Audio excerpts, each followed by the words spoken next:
Hey guys, Pat here. So we're going to be doing a live script reading of Ben Stiller's 1996 masterpiece, Cable Guy, one of my favorite comedies, and I'm going to be reading it with my friend Sharkfoot. Hey.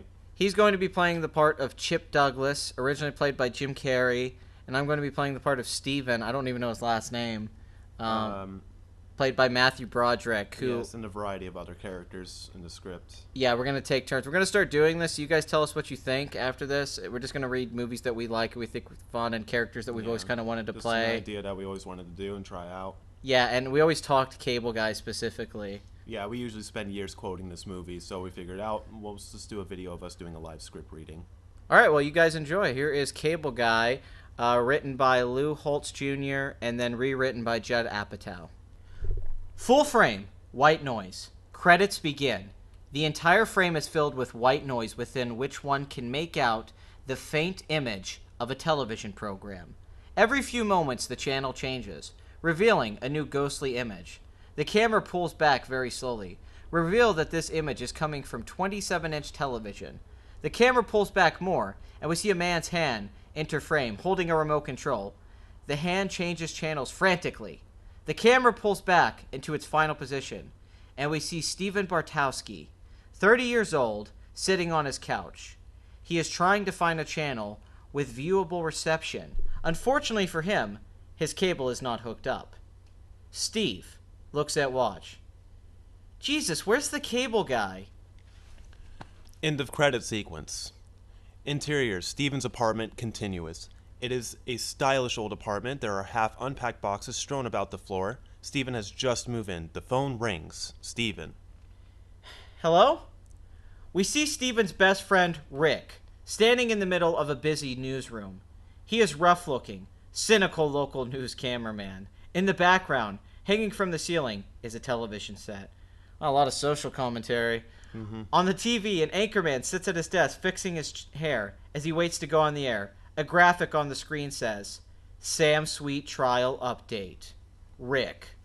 Hey, how's the move going? Interior, Steven's apartment, continuous. Steven unpacks as they speak. The phone call intercuts between the two locations.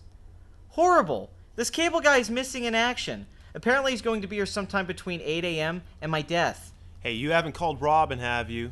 Please tell me you haven't called her. No, I'm giving her space.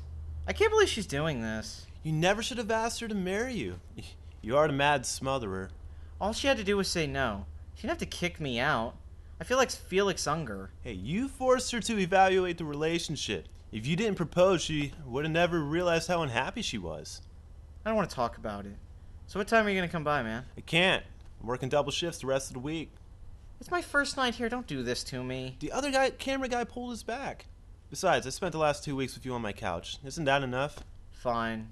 Fine. Hey, one piece of advice. Slip the Cable Guy $50. He'll give you all the movie channels for free. Even the dirty ones. I couldn't. I'm not good at that stuff. What if he says no? I'll feel like an idiot. None of them say no, man. Believe me. I'll talk to you later. Steven hangs up and waits. Alright, so basically at this point, Steven's still unpacking boxes in an apartment. There's a bunch of description here and interior stuff like that, but I'm just going to skip over a lot of that. It's just stuff that's in the movie. It's him moving stuff around. It's oddly enough, the screenwriter put a lot of detail into this opening. But basically, I'll set you up right before. Many of the boxes are gone. Steven lies on the couch, staring at the ceiling, fidgeting. He is unable to fill his day without cable. Where the hell is he? Interior, Steven's apartment. Later. Steven paces back and forth across the room. He stares at his watch frequently. Steven slowly eats a sandwich in an empty kitchen. He looks at the clock. It says 5:30. He picks up the phone and dials. A machine picks up. Robin. Voiceover. Hi, this is Robin. Leave a message. If you're trying to reach Steven, he can now be reached at 555-3837. Steven hangs up. Steven's apartment. Sunset. Steven does setups. He looks at the clock. Steven. To himself. Forget it. Idiots. He gets up and walks into the bathroom. Interior bathroom. Moments later. Steven gets undressed. He turns on the shower. Adjusts the heat. It's getting pretty intense in here. Then gets in. He tries to lose his tension by letting the hot water engulf him. He takes some shampoo and lathers up his hair. Ding!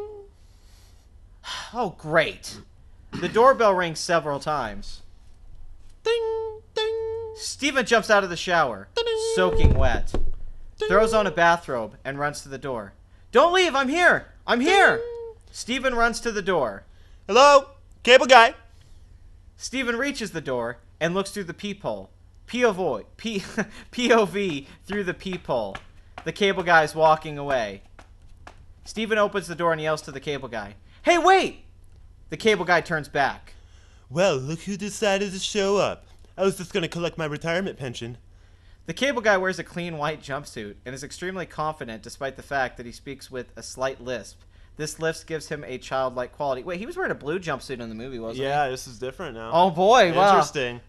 You were supposed to be here 4 hours ago. Was I? Sorry. Was I? So I'm the tardy one. Good to know. Yes, I had to go to bed in Bath Place, but now it's closed. Maybe I shouldn't have come at all. Jerk off! I'm just joking. Let's do this. Oh, the old McNair place. I never thought they'd get the floors clean after what happened here. What happened? They had a lot of cats.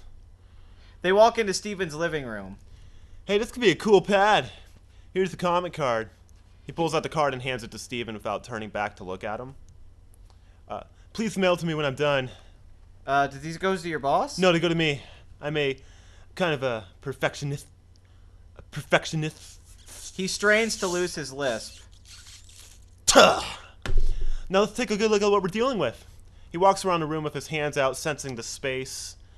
Come on, baby. Come on, baby. Talk to me. Talk to me, baby. Tell me where you like it. That's it, baby. Here's your sweet spot. Pulls out his drill and begins drilling. Woo! So your lady kicked you out. What? In preparing your service, I noticed that you were previously wired across town at 126AN Half Chestnut. Last week, the billing was transferred to one Robin Harris. Smells like heartbreak to me. I really don't want to talk about it with you. Could you please just install my cable? I'm going to get dressed. No sweat. Steven walks away into the hallway. A moment later, the cable guy runs to him. Hey, I'm going to the hallway so I can access the floorboards. Don't be spooked if you hear someone crawling underneath you. Okay, whatever. Steven walks towards his bedroom. Put on your bathing suit because you'll be channel surfing in no time. Woo! It was sound effects. Close up the television. Ricky Kleiman from Core yeah. TV broadcast from their studio. Ricky Kleiman. So, ends day 54 of the trial of former child star Sam Sweet, who has been accused of shooting his twin brother Stan in cold blood. The twins were stars of the hit sitcom Double Trouble, which aired from 1977 till 1984. A video package rolls in. We see several photographs of Sam Sweet and his twin brother at various ages. Included is the cast of a photo of Double Trouble. Pictured in the photo are 8-year-old Stan and Sam, Conrad Janis as their single dad. Oh yeah. We see a brief clip from Double Trouble starring the two 8-year-old boys. Then a shot of Sam Sweet being taken out of the police car in handcuffs. Life wasn't so sweet after the cancellation of their program. Hollywood chewed them up and spit them out. A frustration Sam turned into petty larceny, while his more impressionable brother Stan fell in with a French cult called the Brotherhood of Friends. Reduced to tabloid fodder, a fury was growing inside of Sam. You and furries. Furries, man. A burning need to be recognized as an individual, not a person famous for having an identical twin. A need that took the form of 4 shotgun blasts on the night of November 14th. And so today, his attorneys continued the unusual defense of twin envy. Angle on. Steven re-enters the room. The cable guy's watching television. Hey, how's it going? Cable guy holds up one finger as if to say quiet. His eyes never leave the TV as he's watching it. Guilty, guilty, guilt freaking tea. I hope they fry this fucking bastard. Steven sees the cable guys completely redecorated the room in a fashion which makes the room impractical for anything other than watching television. The TV is now on the stairs blocking the entrance into the living room.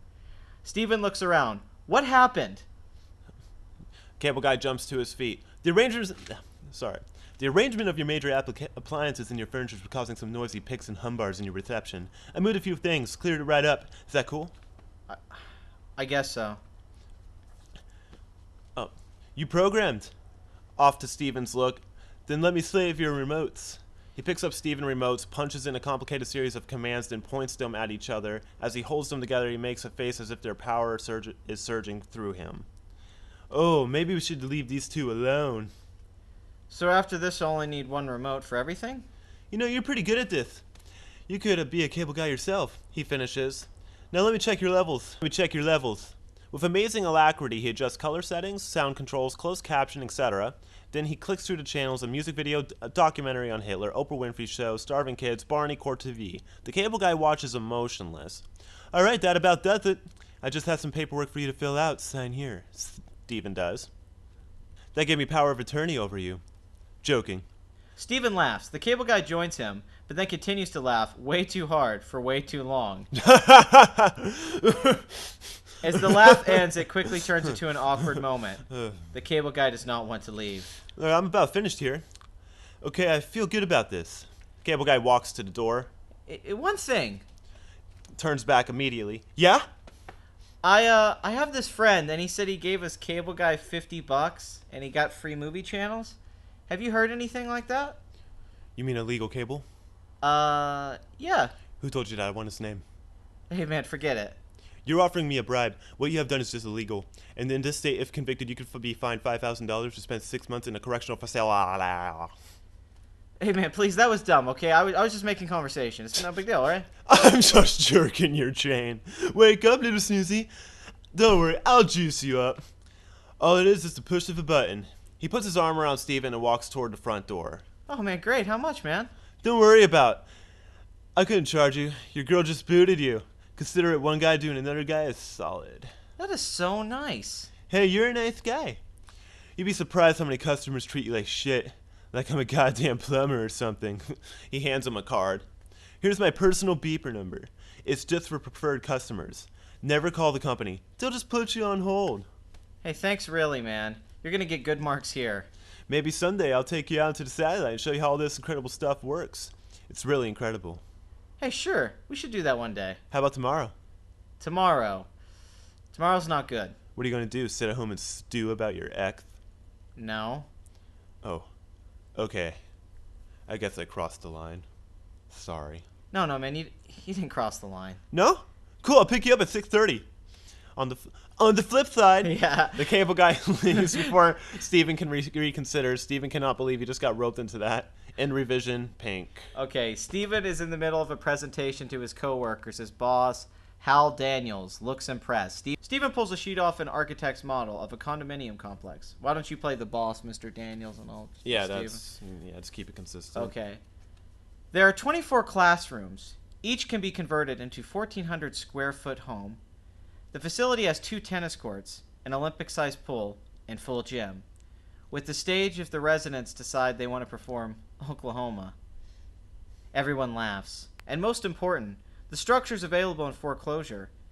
If we put down a cash bid, we're going to steal this thing. There's a pause. Then everyone applauds. Mr. Daniels walks over to Steven and puts a proud arm around him. They speak as the meeting breaks up. Mr. Daniels. Great work, Steve-O. So you're feeling good. Yeah. Did I hear something about you having troubles at home? Robin and I have been having a difficult time.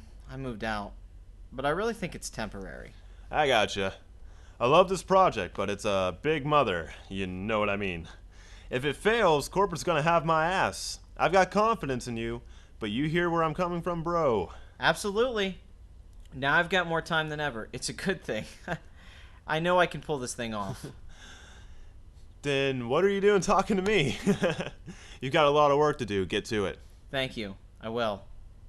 Hal? Oh, you Sorry. go. Yeah, okay. Hal goes downstairs to his office. Steven watches him disappear, then turns to his secretary.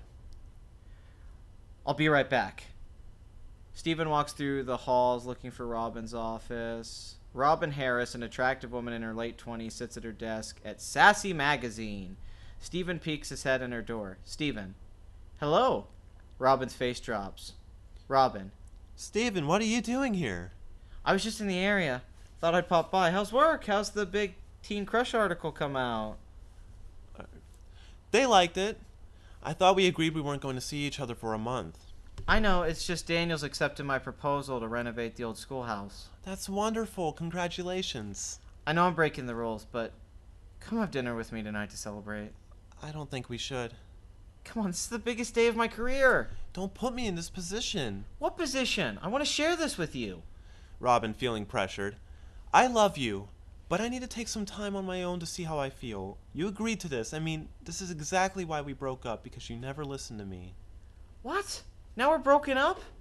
What happened to trial separation? I can't get into this now. If you haven't noticed, I'm at work. Sorry to disturb you. He turns to leave.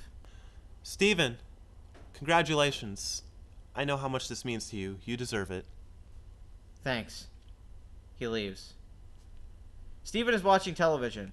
He looks lonely and depressed. I can't live. He clicks around in a daze, never stopping for more than a second. He hears a horn honking outside. Why don't you give us some guitar music? Something really cool, groovy outside in the bus. Oh, what do you mean, like groovy? I don't know, funky. I don't know. Let's do something. Oh. Yeah, there we go. Alright, Chip is outside in the bus. Go. Alright. Steven! Stevie, let's go! On the TV, a commercial from Medieval Times Restaurant. Steven walks over to the window and sees the cable guy standing in the front of his van, leaning in his window, honking the horn. Honk, honk! Steven! Hey, buddy, come on down! Steven waves and then stops back from the window. He doesn't know what to do. He looks at the television. On the TV, the local news reporter. Coming up on a special report. Loneliness, America's silent killer. Steven looks back out the window and sees the cable guy smiling and waving for him to come down. Steven begins walking to the door. What the hell? Steven's apartment building. Dusk. Steven walks from his apartment to the customized van. On the side of the white van it says, the cable company. Get wired today. Sorry. Yeah, that's good. Get wired today. How's it going? Howdy, partner. Climb aboard. Steven gets in. Interior of the van, it continues. The van's driving on the main boulevard.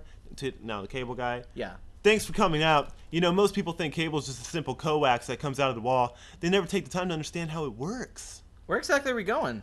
We're going to take a ride on the information superhighway. And then there was some like 90s like grunge. Yeah, grunge in there. Yeah. That's exactly what it sounds. The basketball games where the shit gets real. That's, yeah! Okay. Bird's eye point of view. Shot follows the cable guy's van as it drives through the city. This is a detailed script. I know. They really... Jesus, I feel like I'm reading H.P. Lovecraft. Yeah. Golf joke. It's just so dense. Yeah. All right. Cable guy. It all started in Lansford, Pennsylvania, where Panther Valley Television, with the assistance of Gerald Electronics, created the first cable television system. The van drives up into the hills, finally revealing a huge satellite dish on the top of a small mountain overlooking the entire city. Ba, ba, ba, ba. I went to Lansford once. It's the cable guy's mecca. It was very emotional. The cable guy's mecca. Was that in the movie? I don't remember. I don't know. That's a great line. Steven and the cable guy get out of the van and walk down a trail. I come here to think sometimes, clear my head. They turn a corner and the satellite dish is right in front of them. It is enormous. Next to it is a 150-foot antenna. Next to that, a small fence and shack where the satellite's controls are located. There she is. Right now, she's sending entertainment and information to millions of satisfied citizens. That's pretty impressive. See, I knew the moment I met you that you would appreciate this. The cable guy runs to the dish. A few seconds later, he appears inside of it. With wonder, the future is now! Soon every American home will integrate their television, phone, and computer. You'll be able to visit the Louvre on one channel and watch female mud wrestling on another. You can do your shopping at home or play Mortal Kombat with a friend in Vietnam. There's no end to the possibilities. Waves to Steven. Come on up, what are you waiting for? The cable guy and Steven are lying in the middle of the dish, looking up at the night sky. Give us some atmosphere. Night sky, emotional. Yeah, that feels right. Sometimes I sit here and imagine that there are billions of bits of information surging through me. I've watched a lot of TV in my life. I guess I've always taken it for granted. When I was a kid, my mom worked nights. Never met my dad. But the old TV was always there for me. I know what you mean. My dad was there, but he might as well have been gone. My mom is a stewardess. She was always out of town. Cable guy moved. That's tough. You must have a lot of abandonment issues. Reality isn't father knows best. It's a kick in the face on a Saturday night with a Kodiak work boot. But what doesn't kill us makes us stronger, right? You know, my brother's a speech therapist. The cable guy sits up. He looks angry. So? There's a long silence. Steven doesn't know how to react. Never mind. The cable guy Why'd sits... you do my line? Oh, shit. I'm sorry. Never. Okay. Never mind. The cable guy sits back down and pretends Steven never mentioned it. So you're pretty love-struck about your lady, huh? I miss her. I asked her to marry me. She asked me to move out. I hate that. She said she felt pressured. Can you believe that? Women are a labyrinth, my friend. Can I be frank? I don't think you listen to her. I think you try to tell her what she wants to hear. She wants you to thirst for knowledge about who she is, all the complicated splendor that is woman. When your love is truly giving, it will come back to you tenfold. I mean, you're right. That's remarkably insightful. Yeah, it was Jerry Springer's final thoughts on Friday's show. Jesus. It was a little different than the final film. Jim Carrey adds a couple lines there that you threw it in there because it's women are a labyrinth. I like this kick in the face of the Kodiak work boot line. This is so much funnier. It's so descriptive. Yeah. No, so Jim did definitely add. It seems like some ad libs. Exterior: Steven's apartment building. Later, the van pulls up in front of Steven's apartment building. You know what? Women are suckers for Sleepless in Seattle. Of course it's Sleepless in Seattle. I'm sorry, I got a break. It's just to add to the lisp. You know? Yeah. Sleepless in Seattle. It's on HBO this month. That's your bait right there. Robin loves that movie. They all do. Next time you talk to her, tell her you're cooking yourself dinner and watching it by yourself. Sound like you're happier than a pig and shit. It was not in the movie. That's a great line. She'll come running. Betcha. Then just play it cool. Sound like it's much like more hardcore. Sound like you're happier than a pig and shit. Hey, maybe I will. Steven gets out of the car. Hey man, thanks a lot. I'm embarrassed to say this, but I don't know your name. What is it? Oh, you really want to know my name? You do? Really? It's Ernie Douglas, but my friends call me Chip. I'll see you, Chip. Before he can exit the van, the cable guy is staring him in the eyes. Let's remember right now, you know some people walk through their entire lives and never find a true friend.